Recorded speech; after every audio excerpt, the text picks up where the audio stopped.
Watch this and you'll see and learn something new. You're looking at a carpet with a thermal camera's video projected onto it. Darker colors are cooler and lighter colors are warmer temperatures.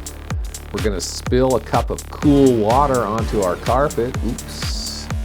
And you can see that that's been a bit of a mess. And now we're going to make a little bit of a pet mess here on our carpet as well. Thermal images show extremely wide and accurate temperature ranges all simultaneously. Now we're going to power up our super suction carpet cleaning machine and make these liquids disappear from the carpet like magic, or maybe not. Now you can see here the nozzle is sucking up the water from the spill, and what's actually happening here is as the brush is spinning underneath the nozzle, it is creating a spread of the water around the surface where the nozzle is, and we think that's probably because there's turbulence underneath the nozzle, and that causes the water to spread, as you can see here in the thermal image. You can also see some variances in the colors of the blues, which represents slightly different densities of water or moisture in the carpet. It all depends on the type of fibers that the carpet's made from, among many other factors in terms of the thickness of the material. Those little red spots that you see appearing there were a result of the heat coming from the motor in the machine that's actually blowing down onto the carpet, which is kind of interesting.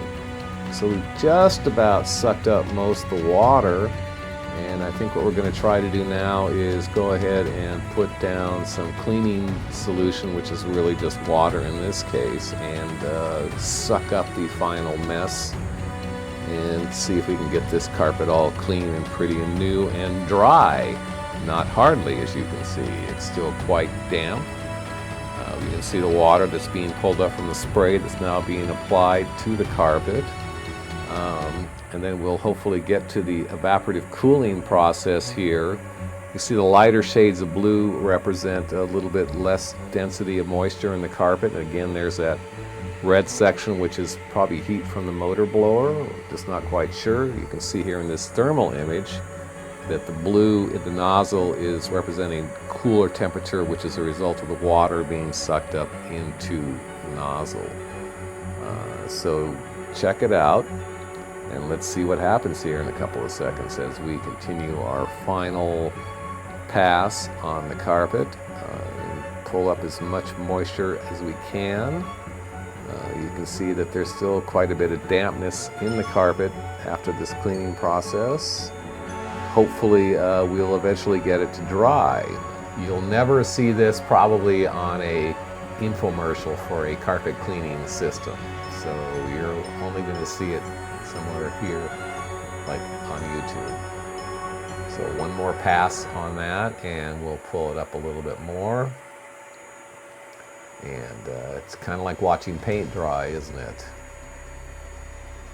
So now that we're going to probably pull that down all the way, it's still a little bit of moisture left in the carpet, and we'll let the air dry it, which might take a while.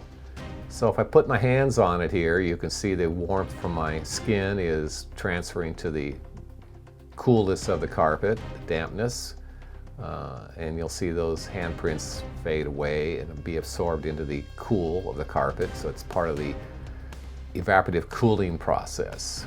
So now we're going to fire up this fan here, and it's going to run at about 7 minutes, but we're going to run it less than, time warped it to less than a minute. So you're watching it happen here at 7-8 times normal speed. And now that it's starting to appear a little bit red in the center there, you can see that what's happening there is that's called frictional heating.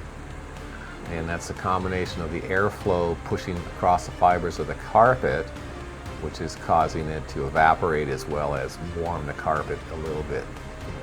As you can see, obviously, by the thermal image here. It's pretty cool that you can see these things, just like having a sixth sense. So let's wrap up this fan.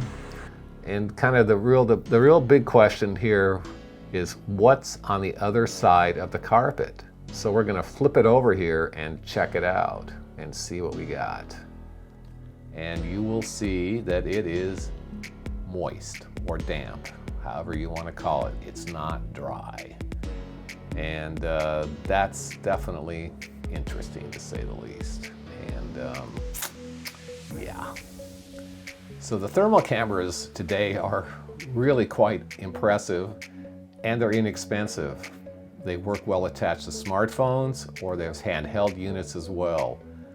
They definitely can help with the challenges of carpet and rug cleaning, plus there are countless other uses that you could use thermal cameras for. So be sure to share this video with your carpet cleaning friends, and thanks for watching Electric TV.